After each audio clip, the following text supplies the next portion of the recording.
ఒక ప్రకాశవంతమైన ఉదయం. నాన్న సోఫాలో కూర్చొని పత్రిక చదువుతున్నారు. జాష్ బొమ్మలతో ఆడుకుంటున్నారు. సింబా పడుకుని ఉంది. హ్యాపీ కంచెపై కూతలు కూస్తుంది. అమ్మ వంటగదిలో అల్పాహారం చేస్తున్నారు. ఆమె కొంచెం అలసిపోయింది. జాష్ చూసి, అమ్మా, నేను సహాయం చేస్తాను అన్నాడు. అతను కూరగాయలు వంటగదికి తీసుకెళ్లాడు. నాన్న పత్రిక పక్కన పెట్టి వచ్చి సహాయం చేశారు. అందరూ కలిసి పని చేయడంతో పనులు త్వరగా అయిపోయాయి.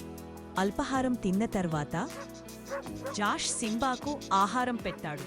నాన్న హ్యాపీకి గింజలు ఇచ్చారు. పెంపుడు జంతువులు చాలా సంతోషించాయి. అమ్మ నవ్వుతూ, మనమందరం కలిసి పని చేస్తే జీవితం సులభంగా ఆనందంగా ఉంటుంది అంది. కుటుంబం అంతా నవ్వింది. జంతువులు ఆనందంగా ఆడుకున్నాయి. నీతి: సంతోషమైన కుటుంబం అనేది అందరూ కలిసి సహాయం చేసుకుంటూ ప్రేమగా ఉండటం వలన ఏర్పడుతుంది.